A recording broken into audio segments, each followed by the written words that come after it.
Good morning. Welcome to Viking Preparedness. I am Pastor Joe Fox, and I am drinking this morning delicious Colombian Supremo from Kevin's Coffee Roasters in Vernon, Connecticut. Thank you, Kevin.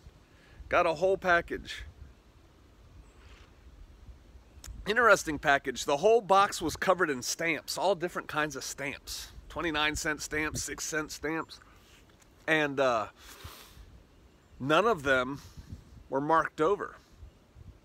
So I guess I can, steam them off and use a little glue stick and use them on letters or something? I mean, there's a lot of stamps on there. Stamp collector's dream. Some of you all know. My wife said maybe they're getting ready to get rid of stamps. Yeah, I don't know. So there's that. I'm going to talk to you about something, groups, but in a different angle today, that I think you'll like. I think everybody will like. But first, some little bit of housekeeping and, just update. It's already over 60 degrees and going up, and the sun is just coming over the tops of the trees, and it's February in the Ozarks. Oh yeah. Oh yeah. That voice, Pastor Joe, is out in his garden drinking coffee and shooting a video. Rob asked, has Pastor Joe ever been on TV? And somebody, sorry, I don't remember who it was. I'd only been into this coffee a little bit when I saw those comments this morning. Said, yeah, he's been in The Sign. Here's the link to it. So that's in the community section. And then I posted a link to I was on Doomsday Preppers. And long story short, they asked me 3 times to be on Doomsday Preppers. Like once on season 1, once on season 2, and then again on season 2. And they said, look, we're going to be filming in your area. And anyway, I was in a short little blurb. We're going to be in your area, and do you know anybody who is also a prepper? Because we, as long as we're going to be there, we'd like to film. Well, my whole church was preppers. Go figure, right? And Kevin was getting ready to move to Costa Rica anyway, so he didn't care about people knowing where he lived, because by the time it came out, he'd be gone. And so he agreed to do it, and then I was on it. Marjorie Wildcraft had a little bit on it, and it was a horrible experience. The whole thing was just horrible. I can tell you stories. I can tell you blood-curdling stories, but I'm feeling a mite parched. Housekeeping. Lots of new Vikings. Welcome. A couple things. I should probably figure out a way to have an automatic message go out when people join. There's probably a way to do that on Patreon. I could almost use a personal assistant. But some housekeeping.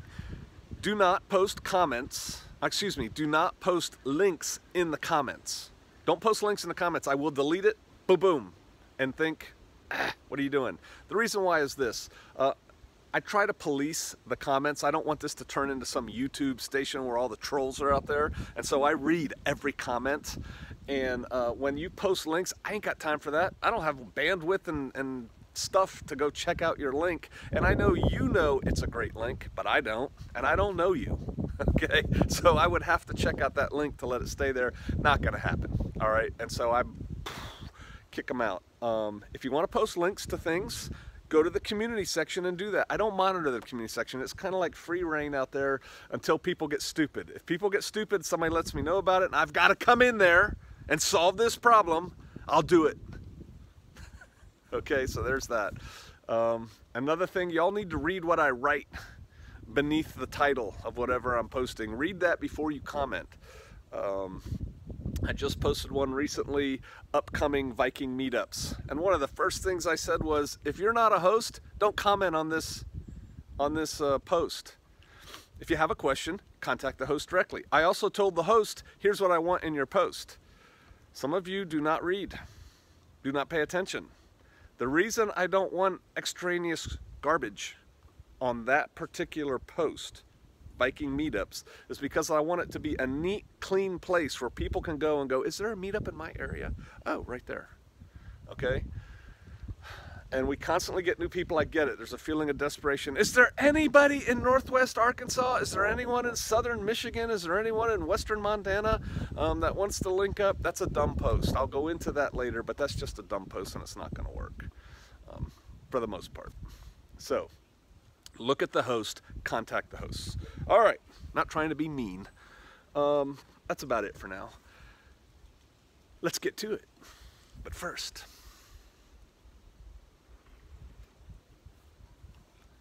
I guess one more thing. I'm really supposed to do inside work today, putting up boards over my ceiling. Man, it is just awesome out. Wow, I could be in a t-shirt right now. Okay, so have you ever, of course you have, seen those little gymnasts, you know what, they're about this tall, and they do that workout, that routine on the beam, the balance beam, and they start, you know, they're standing like this, and then they go, chook, and they do like a triple flip with 3 somersaults, a split in the air, and a doo-doo, and then they land on the beam. No movement. And then they do this amazing routine on the beam, and they jump, and they turn, and they twirl, and then when they're done, they go, whoop, and they do like a quadruple backflip, 3 spins, and they stick it on the landing. Right? You seen that? Doesn't look that hard.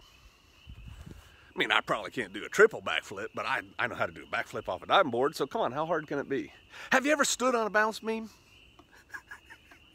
Try to walk across a balance beam? For the vast majority of us, trying to just walk across the balance beam makes you look like, it's ridiculous. This is my way of explaining, because it goes for everything. People who are good at what they do make it look easy.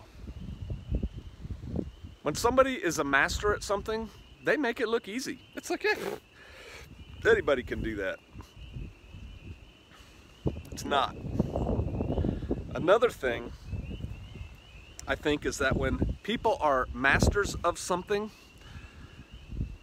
in many ways, we think anybody can do this. Come on, I can do this. I'm just talking about doing this at the sub level. I'm just talking about getting up on the beam.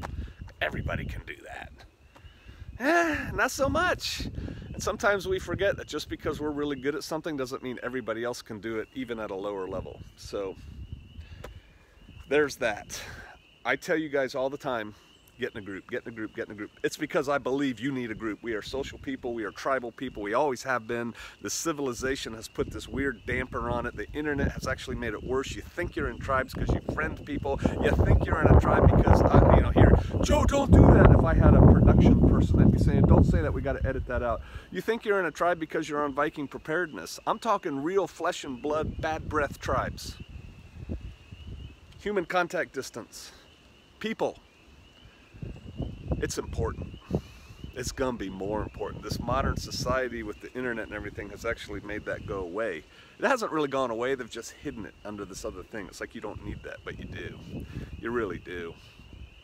And so I always tell you to do that.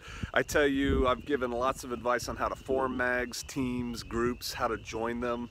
And I still get people saying, nah, you know, it's impossible, there's nobody here. And then I've said in the past, and it's true, everywhere I've lived since probably 1997, I have either formed or joined a group. Everywhere. Sometimes I had to choose from multiple groups. They're out there. I can't find one. They're out there. And to me, sometimes I'm like, come on, it's not that hard. Just do what I tell you to do. I get it. It's hard. I'm sorry. It's hard. I'm giving you hope, I hope, to let you know they're out there. Clearly, I have a group, a tribe, the Shofarians. I show you a lot of what we do. I don't show you everything that we do, but I show you a lot of what we do, and I do that, you know, to inspire you, right? This is what you can do. We're not the only tribe in this area. We're not the only group, mag, whatever, in this area. And I am constantly seeking out others, the good others. I am looking for other tribes, other mags, other groups, to one, assess Are they going to be friendly, neutral, or a foe? First thing. If we can make them neutral or friendly, let's connect, right? Because when this whole world goes boom, and can you hear the peepers in February? Spring peepers? My wife's crocuses are all coming up. Anyway, if you can connect with those people now with no intention of joining their tribe, taking people from their tribe or anything, that just puts you and them, quite frankly, in a better position when the world goes to chaos. Because now you have instant, at least knowns, and potentially allies. And at the best, worst case, neutrals. You definitely don't want to bump into somebody and make them an enemy by accident. So you got to know what's going on. You have to understand the operational environment, man. And the way you do that is now, figuring it out now. And so I know you guys are saying, like, I can't even form a group, nobody here cares, and I'm getting ready to tell you that, you know, I know 4 groups in my area. 4 different, distinct groups.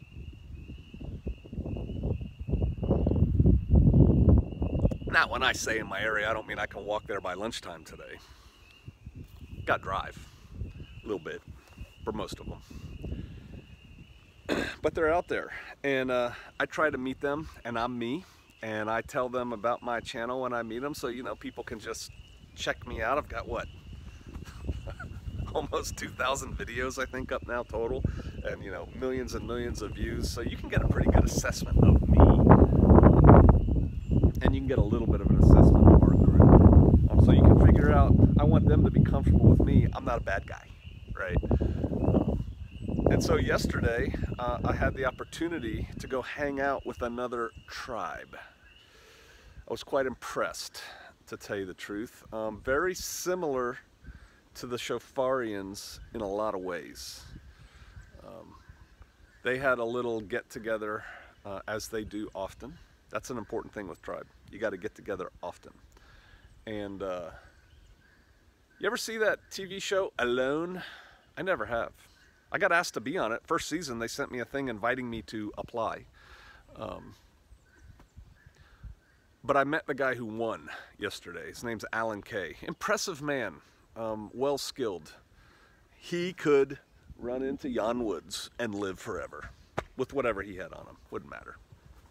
If he didn't have it, he'd make it or find it. And that's my honest assessment of him. Squared away guy. Nice guy. So we had a class with him, and it was good. It was a bug out bag class. How many times have I done a bug out bag class, hosted a bug out bag class? I've been doing bug out bags since about 1967. You know, I know bug out bags. I learn stuff. I learn stuff every time. You could show me your bug out bag and I'd learn something from it because I have a spirit that wants to be taught. So that was good, and then we just chit-chatted and did stuff, but my point is there's another really well-organized group out there, and actually there's 3 others. 3 others, there's one that's kind of a group that I haven't really totally assessed yet, but in our area. And they get together and they train and they do different things. They incorporate men, women, and children into the events. It's not a militia where just, you know, the dudes in camo and guns show up. It's the whole spectrum, because that's what we're aiming for here, right? The big we. You need to have full, is that a company? Full Spectrum Survival? If it's not, it should be. You can have it. I don't want it. But we need full spectrum survival. You need to think communities, hamlets, multiple skill sets, multiple people, from old geezers, and I know I have a white beard, but I still stand up straight and speak with a strong voice. But you know, I'm talking about the people. You got to incorporate them. You got to incorporate the infants. Whole picture. How do we make that group make it? Because we want to see these babies grow up to be adults and have babies. Right? And so to do that, you have to organize your group, train your group, have activities, plan activities for your group that incorporate everybody and make everybody feel welcome, let everyone contribute, make everyone contribute, those kinds of things. And man, you can do it. I really think, I mean, I know I've had a lot of training. I get it. I know how to go up and meet complete strangers. I know how to set up meetings. I know how to do things. It's not that hard. Go back to the front of the tape. It's just not that hard. You just have to open up a little bit. You have to have in your mind what you want. What do you want? Like, you know what I wanted yesterday when I went to see this other tribe? And some of that tribe watches these videos, and I don't care. I mean, if it's not obvious, it's about to be. What I wanted was to establish rapport with another tribe and have those people think, at a minimum, he's not so bad, to at maximum, hey, I like that guy, he's cool. Full stop. Friend, right? That's all I want. So that when chaos happens, if we see each other, they don't automatically start shooting at me because they know I'm a good guy. That's it. That's all I want. On the other hand, and I can't go into this because it's OPSEC stuff, we exchanged some techniques and some future plans and some ideas that didn't involve us together. It's like, here's your plans, here's my plans, here's your techniques, here's my techniques. And we talked about those things, and I learned a couple things. I think they learned a couple things. That'll make my group better. That'll make their group better. We're all better. And I want us all to do well. I want you to do well. That's why I do these videos. I care about you. I want to see you come through to the other side. And I know what it's going to take to do that in times of chaos. Which is why I hammer the same points over and over and over and over. So the groups are out there. You have to have a teachable spirit. You have to be genuinely interested in other people. I've hit this point before because I see it over and over at different groups. I did not see it yesterday. You can't be that paranoid dude or dudette. You know, the sunglasses and the hood, right? No, I don't want to talk to anybody. I just want information from you, but I'm not giving anything back. Hey, man, goes two ways, right? Communication, two ways. When you're looking for, when you're finding other people, you need to speak enough that they don't think you're holding back or, you know, trying to do a one-way relationship. But you also need to shut the heck up and let them talk. You went to their turf. You know, I went to their turf. One of the guys said, hey, you got anything to say? I felt really uncomfortable with that. I've got lots to say. You guys realize that. But I'm like, man, I'm on your turf. It's your stuff. I don't want to be that guy. I don't want to be the blowhard, you know? So it's like, yeah, blah, blah, blah. I threw a comment out there and let it go. The groups are out there. People are getting ready. I heard a story from somebody yesterday about how he's got this very left-wing, I don't know if it was relative or acquaintance or whatever, that lives, you know, hours away. And they contacted him and said, hey man, can you show me how to get prepared? Or another person he told me about, can you show me how to shoot? And these are like really left-wing, liberal, not us kind of people. I know we have some liberals here. I know we have some left-wingers, but I'm just talking about the very non-prepper type people, the average American, right? And they're like, and they know he's squared away, and they're like, hey, can you show me some things? They're starting to wake up. Everybody's starting to wake up. They're starting to realize that there's something on the wind, need to get ready, need to do the best I can for myself. And a lot of them, unfortunately, are coming to this game way late, and they have dumb ideas that are fed by shows like Doomsday Preppers.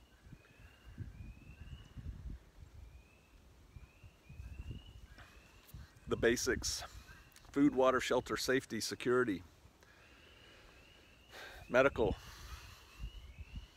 You need to ensure those things, and you need to have a long-term view.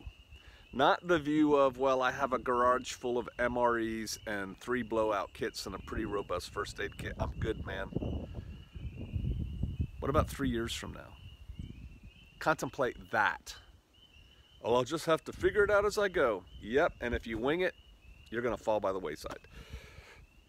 And the people that aren't winging it, people have thought about this, people that have planned for this, the people that have trained for this, the people that have sacrificed their time to be a part of something larger, They're coming out the other side of this thing. Lone wolf stuff ain't gonna work. And I guess I'll kind of start wrapping it up with this, because I'm thinking about the lone wolf thing, because I was just thinking about Alan Kay. And I was thinking about myself. And there was another guy there. Man, I can't think of his last name right now. His name's Matt. He runs the American Survival Company. You can probably look that up on the internet, because I had his t-shirt on. I didn't know he was going to be there, and he had his t-shirt on. So the three of us for sure. Yeah, and there was another guy there that could do it too. Okay, there are people who could walk off into yon woods, or wherever you are, yon jungle, yon mountains, and survive till old age. Yep, no problem. I could do it. Your tax dollars at work. Thank you. But here's the thing, and it's that phrase that I hate in the prepper community: don't just survive, thrive. But really, what's the point of living? Why are you alive? You want a spiritual answer? To please the Father. Ooh, that's why. But soon as you add to that mix a spouse, a significant other, male or female, because you could be a squared away female and go out there. There are women that can go out there and do that. As soon as you add a spouse who's probably unequal to you in skills, just there's few of us in the world who can go do that for reals. Soon as you add children, soon as you care for somebody other than your own sorry butt and take on some old person, Grandma Moses, and decide you're going to take care of her too, you're not walking off in those woods alone. Oh, I'll just take Grandma Moses and I'll carry a bob for her and we'll go. It ain't gonna work, man. You need community, you need tribe. It's why humans throughout the eons have formed into groups. If it was so cool to be lone wolves, that's how humans would exist, but we don't. We exist in groups. And again, this modern technology makes people think they don't need other people. I'm telling you, those lone wolves, people today who think they can do that, fall down, have your femur sticking out of your thigh out there, see what happens. The wolves are coming. They're gonna munch on you. You need people. And you need to help other people. Greater love has no man than this, that he lays down as a friend than this, that he lays down as a man than this, that he lays down his life for his friends. That's the epitome. Self-sacrifice. Got to care about other people. Okay, it's time to eat eggs from my chickens on my homestead. That rooster keeps them all in line. Pastor Joe's wrapping up his tape in the Ozarks wilderness. The groups are out there. You can find them. Open up a little bit. Go find them. If you can't find them, start one. Look for quality people. You gotta be around people to find quality people. I did a video a long time ago. I think I was driving in my truck. You gotta cast a wide net to form community. I have a playlist on my YouTube channel called Community. A lot of the videos in there apply to what we're talking about here. If you want to go back there and spend some time looking at those. You know, you're gonna go through 50 people for your group and maybe end up with 5 good ones. It's worth it in the end. It'll make your beard turn white, but you know, other than that. All right, they're out there. We're out here. You can find us. Get with people. Get with community. Get with tribe. Do it sooner rather than later. Time's getting short, I fear. All right, I'll see you out there.